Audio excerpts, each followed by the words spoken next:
Hello, hello. So excited to be here with you talking all things planning and execution. How do you take the plans that you've created and actually turn them into execution, into tasks, into things that you can do to hit those goals? So that's what we're going to be talking about today. And I'm so excited about today's guest. Cassandra Quinn thrives on closing the gaps between people, ideas, and solutions. And she's on a mission to create a more joyful, fulfilling, and rejuvenated world that's rooted in inclusive prosperity, collective wisdom, and savvy stewardship. Her current business partners with socially conscious companies to optimize operations, teams, and sales to maximize ethical profits and cultivate a positive work culture through a people-first, systems-led approach. With 11 years of business ownership and diverse industry background, she leverages her expertise to guide and inspire her company's consulting, training, and fractional operations and leadership services. As a proud Goldman Sachs 10,000 Small Business Alumni Ambassador, a member of the Trusted Advisors Council, and a volunteer for the leadership team of the Chicago chapter of Conscious Capitalism, Cassandra is actively involved in shaping positive business practices. Additionally, her company is a proud member of 1% for the Planet, which provides third-party accountability for members committing to corporate environmental responsibility. We have an incredible conversation that could have gone on for hours and hours. I so adore Cassandra. I have known her for some time, and you're going to really love her insight and ideas and approach for how you can work as a team with your visionaries, with your operations, your tactical people to make sure that you get the thing done. Know how to get the thing done, know when to pivot, where to track the data, all of the things. We cover so much in this 30-minute episode. So I'm excited for you to hear it and can't wait to jump in. But before we do, this episode is brought to you by our January freebie. If you are looking at adding in any sort of tech or any sort of new software into your organization, then you're definitely going to want to check out this guide and checklist. It's going to help you evaluate the tech that you have. It's also going to help you figure out what tech is going to be the right tech to solve the solution for the problem that you have. And you can grab it in the show notes for any episode in January or at thefirstclick.net/240, which is where all the show notes would be held for this episode. I hope you grab it if you're thinking about getting any sort of tech in your business. This is a free resource for you. All you have to do is grab that download. Let's get into the episode. You're listening to the Digital Marketing Therapy Podcast. I'm your host, Sammy Bedell-Mulhern. Each month, we dive deep into a digital marketing or fundraising strategy that you can implement in your organization.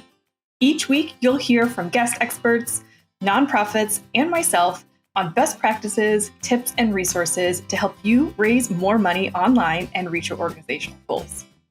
Hey, everybody, please join me in welcoming the wonderful Cassandra Quinn to the podcast. Cassandra, thank you so much for joining me today. Absolutely. I'm delighted to be here. I'm glad we were finally able to make it happen. Yes. So with all things, we're talking operations and planning. And, this wasn't necessarily a topic of conversation, but I have had some internet issues and some technical issues, which is why we're recording later than we expected.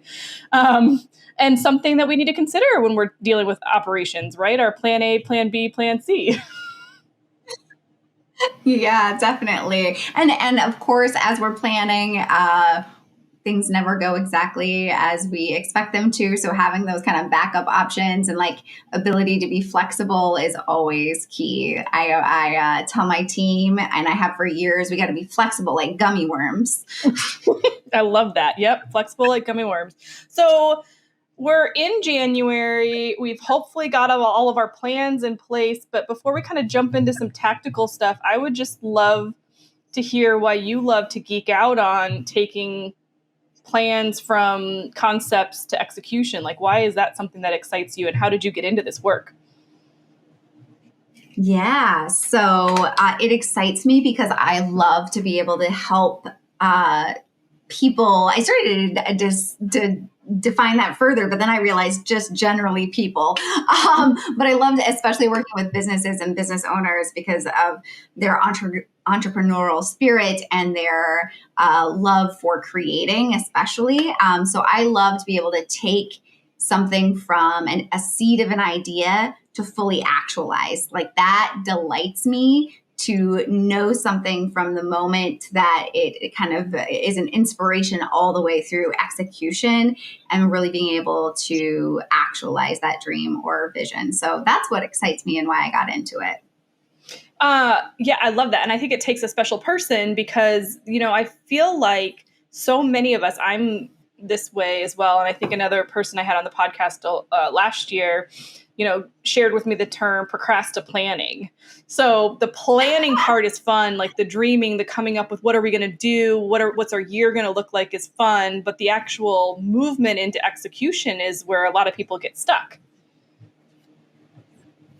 Yeah, it's interesting because I feel like folks really, there's a push-pull with that, right? So there are definitely, or maybe it's like sort of two camps of types of people. There are people who just love the juiciness of planning and imagining, it's dreaming. I usually compare it to that feeling like if you were somebody who like plays the lottery and that feeling of you're buying that lottery ticket, that big Powerball, and the fun of dreaming of what might happen if you won the Powerball, right? And so sometimes we really like to stay in that because we don't want to be on the other side of, the numbers just came out and we didn't actually win, right? And so that's one camp of people. The other camp of people are so hungry and chomping at the bit to do that they skip the planning and they just jump right into action. They have an idea and they have part of the pieces in their mind of how it should be done, or they think they do, and they jump right into execution. And so I think it's really important to recognize the value of both pieces. You don't want to get stuck in the planning and really spinning your wheels. And you also don't want to jump in so soon that you're prematurely it's almost like the analogy I would use for that is like the bull in the china shop, right? Mm-hmm. Like they're excited in there, but they're knocking things over and things are not going to go as well as you hope because you don't have a plan to get that bull through that china shop. Yeah. Well, and I think that's the hard part in the nonprofit space is there's so many voices and so many people at play, right? People inserting their opinions from executive directors, development directors to board presidents or even major donors. So sometimes it can be hard to navigate who ultimately makes those decisions. So kind of starting with like when we think about where we're going as an organization, like, how do we kind of hold true to the plan when it comes to execution? Like, how do we kind of say, well, this is where we're going, so we're just going to go down this path for a while and not get distracted? Like you said, like the bull in the china shop.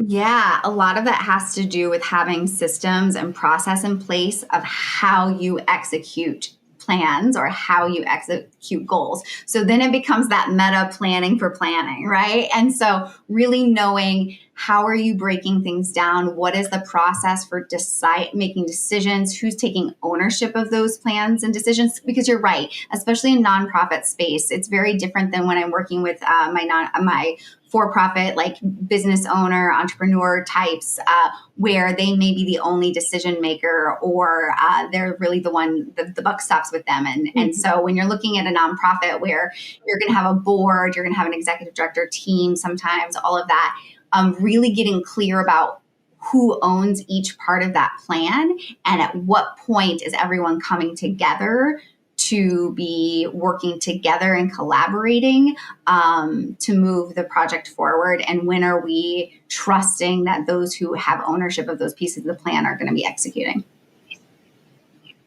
Yeah.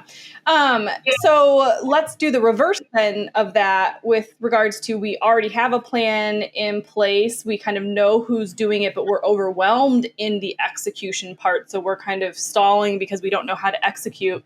Where might we want to start then in that situation to make sure we're still getting things done and moving forward? Because I think in that case, a lot of people are quote unquote busy all the time, but they're not necessarily busy in the elements that are driving the results for the business.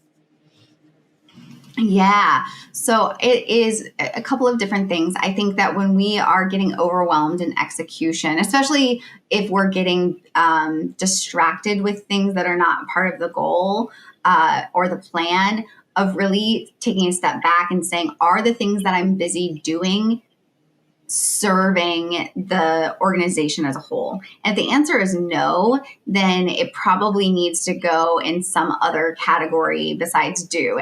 I really, an impact kind of matrix that I use that's very similar to like an Eisenhower matrix of the like do, delegate, and then I also have delete and defer. And so thinking about what needs to be deferred till later. And really the ways that I weigh that out is thinking about the impact scale. And for me, again, that's like a X and Y axis, and thinking about impact on one axis and difficulty on the other, and saying, okay, if I know it is both really highly impactful and easy, well, that's a no-brainer. That's something we're going to do right away. If it is something that is low impact and hard, well, again, usually that's a no-brainer. That's the delete. But the thing that ends up becoming that time suck and that energy drain and that distraction piece that you're talking about is those middle pieces, right? The ones that might be high impact and difficult, or low impact and easy. And that's where sometimes when we get overwhelmed, we get drawn to those because we go, well, I can just knock this out and I can feel productive.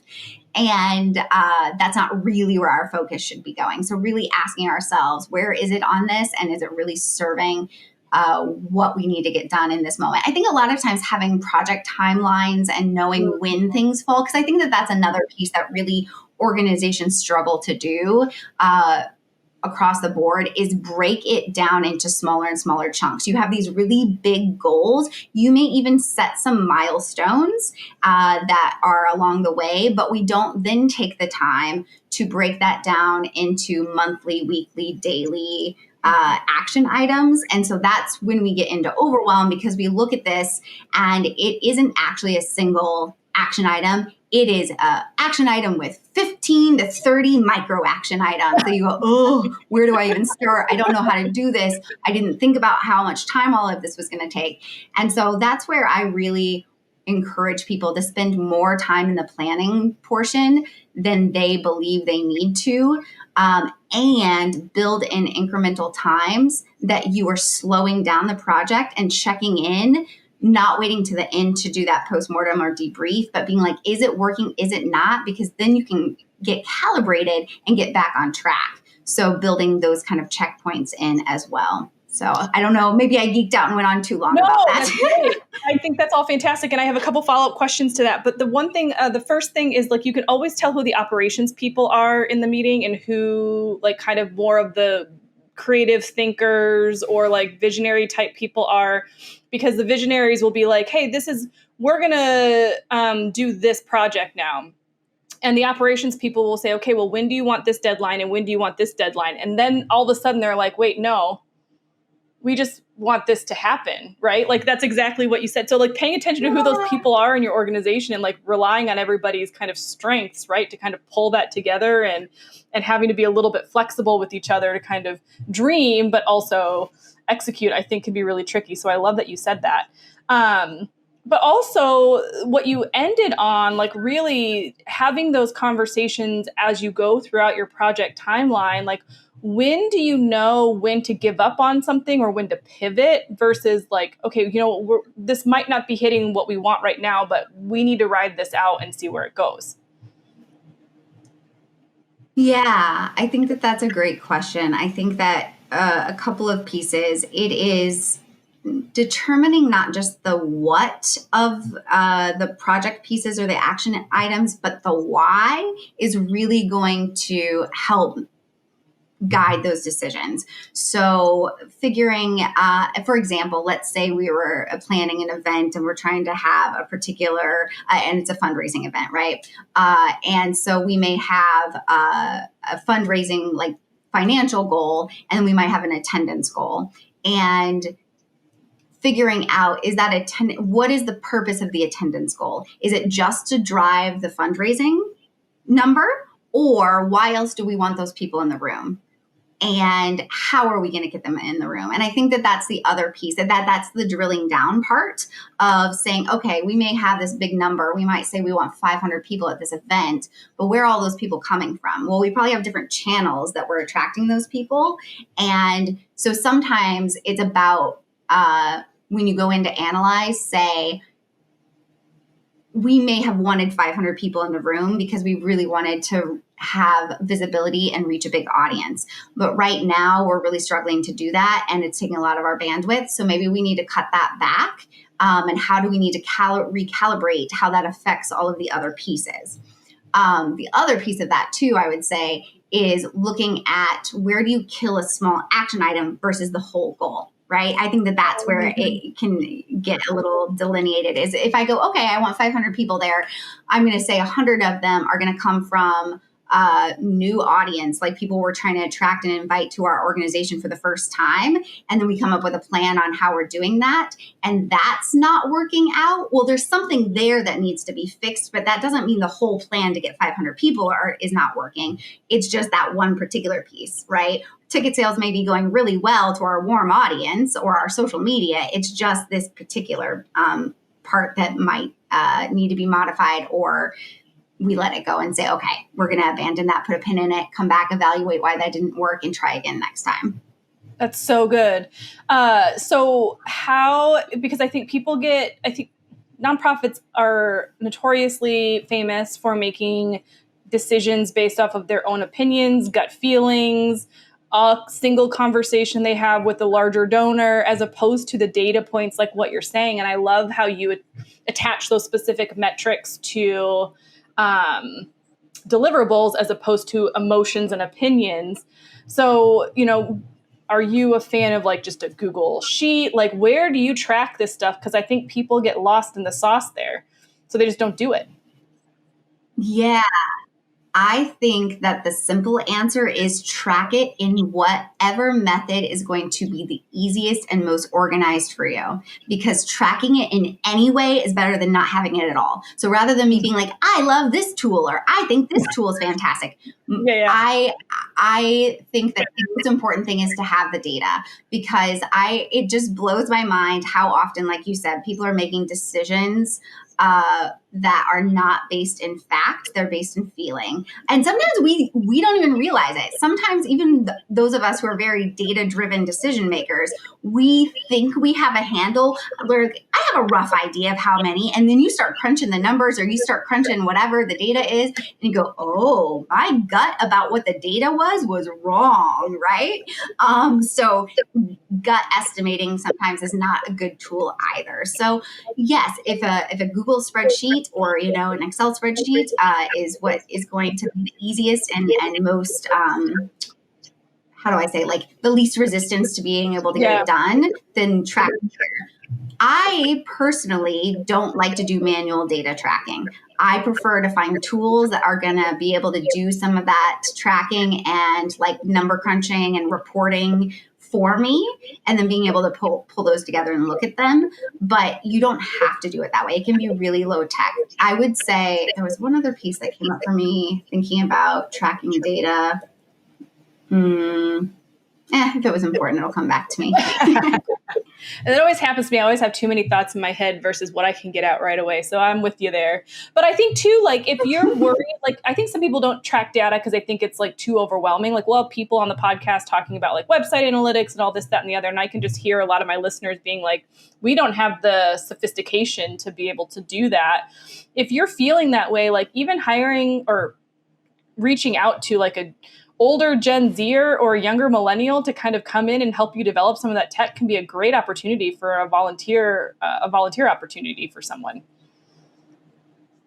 Absolutely. And what's really lovely is a lot of platforms that nonprofits and businesses are already using have some of those built-in tracking tools. So if you're looking at like email marketing, most likely if you're using some kind of broadcast email platform, there's going to be some kind of tracking in there. If you are using some kind of database to keep track of your donors, there's probably going to be a way that you're going to be able to track how many donors, when they donated, how much they donated. So even if it's not all in one centralized place, there are ways to be able to pull those reports and start looking at them. Now, I will say what is fascinating to me too is how many organizations don't track, and even if they do, they don't know how to use that information well. Like sometimes people track because they've been told and they're good rule followers and they go, I track all my data. And I'm like, how are you using it? How is that affecting your decision making? I don't know, because I don't know how to use that information to make effective decisions. Like they don't say it that way. That's my summary of what's going on under the surface. But they go, I don't know. I just have this information because somebody told me it's good to keep track of. And I go, well, thank goodness you have the data. Give it to me. Yeah. But like learning how to use that information to make smart decisions. And that is really important. And I think that that's where I see a breakdown in planning as well, is that so often we're chasing tactics rather than using smart tactics lined up towards a particular strategy, right? So somebody might say, well, I know we need to be on social media. Okay, but why? And in what ways? And what are we trying to accomplish with that, right? If there's not a strategy behind then being on social media is just a tactic, and it's kind of it's not savvy resource usage, and then you're just you're burning through time and energy when you don't have that stacked behind a strategy. No, I love that, because I think, the data can tell you a lot of things, like how are people getting to where you need them to go? But like, why, going back to what you said earlier, like, when we decide to pivot or when we decide to add new things or take things away, it's all about the why. Like, what is it that we ultimately need people to do? And what are the strategies that are getting us there? So the plan tells us we need to get 500 people to this event. The tactics help us get there. The pivoting happens in what's working to get people there and what's not. And the data will tell us what's getting us there. So if we're spending 5 hours a day on social media to try to get people there, and we're finding that that's not the avenue that's getting people to buy tickets, that's when it's time to pivot, right? And also, I think understanding that with limited resources of either time and or money, not all strategies are created equal, and the data will tell you that for your own organization versus the emotional feelings of the people that are surrounding your organization. Yeah, 100%. I think that, again, recognizing that a lot of times people have broad strokes ideas or broad strategies that, again, are not dialed in. And so even saying we've got to be on social media, well, there's a million different platforms. Where is your audience? Yep. And do you even know who your audience is? And when you define, you may have segments of audiences, especially nonprofits. Like sometimes they may have a donor audience that is very different than who they're serving through their nonprofit, right? Sometimes that's one and the same. You might have like a museum or something, and like your donors are also your patrons. But sometimes you have that really segmented, and it might be that like your donors spend a lot of time on Facebook, but your clients are over on TikTok, right? So knowing who are you trying to communicate through to that channel. So I think that that's part of it too, is that part of the like, it's the who, what, when, where, how, why. It's like that, like investigative, like planning. And if you you need to be answering all of those questions as you're building out strategy. Yeah. So we have our plan. Let's just say we have our plan for 2024. We feel really good about our Q1 strategy. Like, how often are we, you've talked about like how we want to distill this down from quarterly to monthly to daily, like kind of bring it down more. How often are we kind of looking at our annual plan versus our quarterly plan versus our monthly plan? Like, what's a good cadence that maybe organizations could look at to making sure they're staying on task and reviewing things? This is a very long-winded question, because in years of my business, I've had times where I hit October and I go back and look at what my goals were at the beginning of the year, and I've somehow like gotten completely off track, and I was like, oh yeah, I forgot that I was going to do that. I never did that. I've instead been like moved towards this other thing, and like I don't even remember what it was that I planned at the beginning of the year. Yeah, there's so much set it and forget it that happen in planning, which is another reason why sometimes people don't value planning because they've experienced planning in that kind of way. And they go, well, it's a waste of time because we're like, it never, either we don't use it or things don't turn out the way we planned anyway. So why even bother? We'll just figure it out as we go. Right. And so, I think that to answer your question about like how often or what's the cadence to be revisiting, I think it depends on your role and how much of the plan you're responsible for is my short answer. But I would say like, for me, I'm zooming out and looking at my annual goals and plans and strategies probably at least every few weeks to make sure that I'm on. But that's like me personally, not necessarily in a meeting, not everyone coming together and debriefing, but I'm zooming out to that level.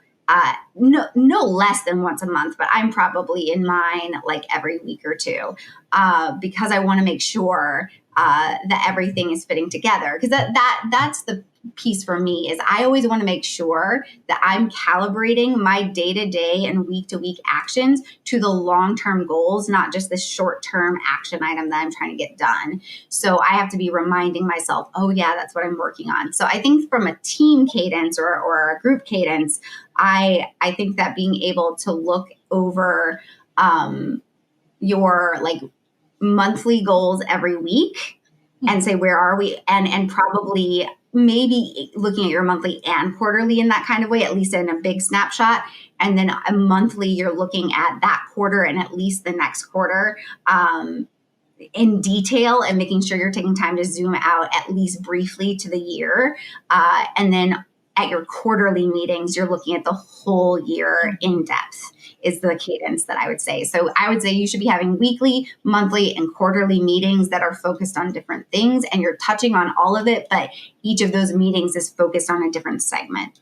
Does that answer your question? No, 100%. And does that kind of help you keep that motivation to stay in that quadrant of the matrix of high impact, high effort? Or probably low effort, high impact, lower effort, or keeping the effort as low as possible is what because we don't want things that are so hard. Of the high effort parts, whether it's low impact or high, whatever. Gotcha. Yeah. I think that like one of the best things that I learned about like motivation, goal setting, project management is that we can really only sustain for about 12 weeks or a quarter at a time in terms of motivation and focus. And so it is really great to be planning in those 12-week sprints. And so that's when, like, even though we're going to be doing annual planning, and for me, I love, because I want to know where I'm headed, I like to know what at least big picture goals of 5 years, 10 years, so that, again, we're choosing to do things this year that are going to affect the things that we're trying to get done in the 5-year and 10-year vision. But yeah, I think that like it helps with the motivation and getting people realigned and refocused if you are making sure that you have those quarterly cadences to dial in those kind of 12-week sprints on projects. And those 5-10-year plans might be big picture things like we want to have a $10 million endowment, or we want to launch 3 new locations for after school programming, or we want to have, our new physical location capital campaign completed. They wouldn't be tactical things like we have 50 monthly donors or, things like that, right? Like you're talking like big picture type things that you're working towards. Exactly. And so saying, okay, if we are trying, what was one you said, like 3 new physical locations? Was that one of the examples you gave? Yep. Yeah. So it's something like that in a 5-year plan. I would want to know at least a rough estimate about when we're wanting to open each of those locations. Yeah. Is it that we are trying to open all of them in year 5, or are we pacing those out? What's the runway to get the first one open? How are we going to like space that out? So like, even though I might not be getting to the tactical pieces of the how, when, where, why, I would be at least looking at the kind of breaking it down to at least the next level. So, okay, we want to have 3 new locations. We know that that's not going to be possible in our first year. We're probably going to need at least a 2-year run to be able to get that first one open. And then we're going to need to learn a lot about opening that. So we're going to have another year gap so that we can learn from that. And then we'll be able to open the next one, and so on and so forth. And so just knowing how to keep an eye on that big picture. Oh, I finally remembered what I was going to say, I think. At least this is one of the things that like popped up in my mind as we were chatting, is you were talking much earlier about the people who are the visionaries and the people who are like the doers and operators, right? And organizations absolutely need those people, right? And like both folks, and they are vital to execution. But recognizing who those people are and when each of them needs to be in the conversation and when they don't need to be. Sometimes visionaries can train wreck. Tactical action, or like, I can't think of the word I want, but getting stuff done. And then inversely, those tactical people can get really overwhelmed or even bored or like antsy in like the visioning of things. Like they're like, come to me when you have an action plan, right? Now, I do think that there are times that we have to move through the discomfort of being in shared space when the conversation is the opposite of our preferred focus, because we all need to be able to align and be on the same page too. So as the visionary, I have to be able to be in that room and understand how my great idea may not be able to be broken down and executed the way I thought. And I need to be in the room to be a part of that conversation. And inversely, I think to understand the purpose and how it serves the mission, those tactical people need to be more in those visionary conversations, even if they don't quite get it yet or understand the how, because they often also are panicking about how. How are we going to do that? Yep. We don't need to know the how yet. Yep. No, I love that. So, I think knowing who those people are is really important. I have a client that I work with, and whenever I talk to the executive director, because I'm in both the marketing strategic and marketing execution hat for that organization, when I talk to him, I'll say, okay, we're visioning right now. So we're not going to worry about how this gets done. I just want to brainstorm. Or I'll start the conversation with, okay, this is the project we're working on. I need your support with these specific tasks that we have to get done. But framing the conversation from the beginning is super helpful in that situation for me to get what I need out of the conversation, because I'm communicating to him, like, this is what I need in this conversation. We're not going to figure out exactly how this is done, but I just need your brain and your ideas to give that to me, versus I need you to tell me what we can and cannot do on the tactical side of this. So I love that. Yeah. And I think knowing what kind of, like exactly what you said, framing the conversation is so important, even in one-on-ones. But the more people you're adding to the room, the more important the clarity of the purpose of that conversation and that meeting needs to be defined. Because that's another place where I see things go really sideways when trying to like execute, is that we have not clearly defined the purpose of a meeting. And is this a meeting to vision and to dream? Is it a meeting to problem solve? Is it a meeting to make decisions? Are we drilling down into this one topic really deeply, or are we trying to cover a broad base of like just touching a lot of different areas? And I think that that's where people get really frustrated with one another, because you have your tactical people sometimes needing to get to an answer, and you have other people who are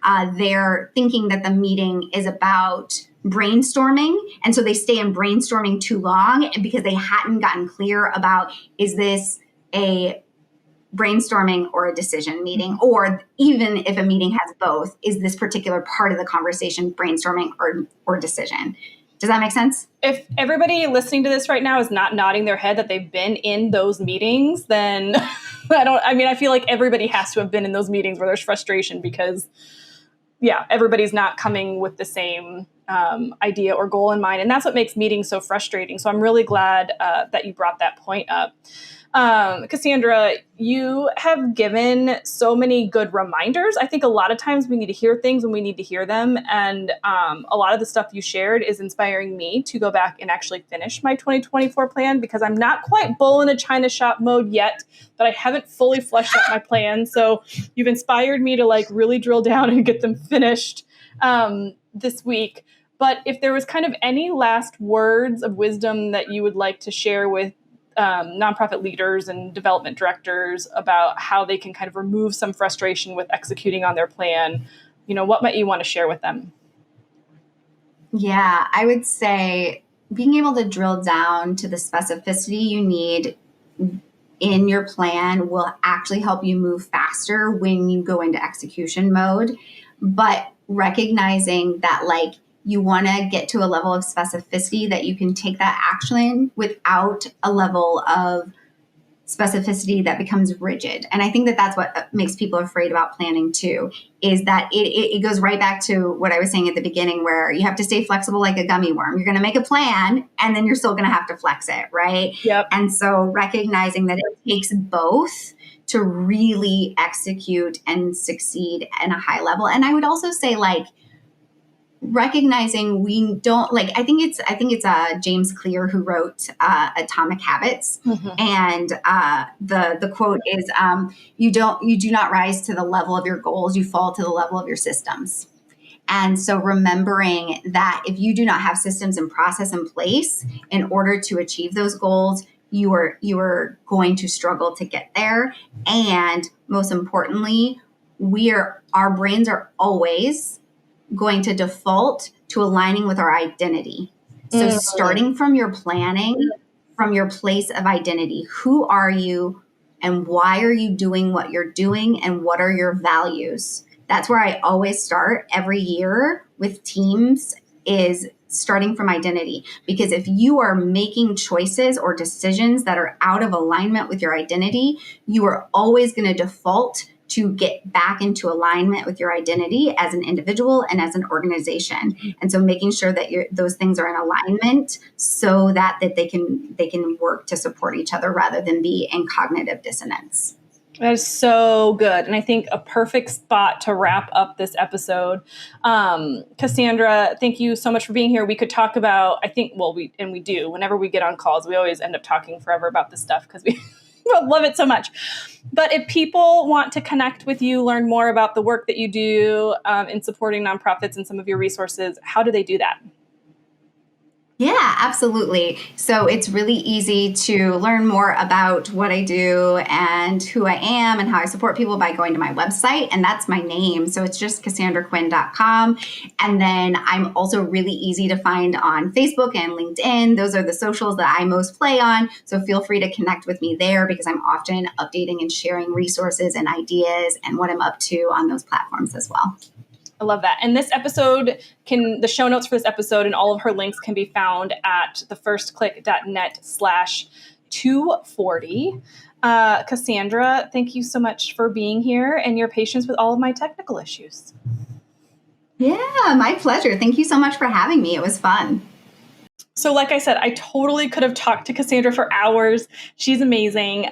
Make sure you head on over to the show notes to grab the resources and links to connect with her at thefirstclick.net/240. I hope that you're enjoying these episodes this month. We are so excited for the things that are coming for you this year. So make sure you subscribe wherever you're listening. Leave us a review while you're at it. That really helps us get in front of more nonprofits and kind of grow the reach of our podcast. So I'd really appreciate you doing that favor for me. And I look forward to seeing you in the next episode. Bye.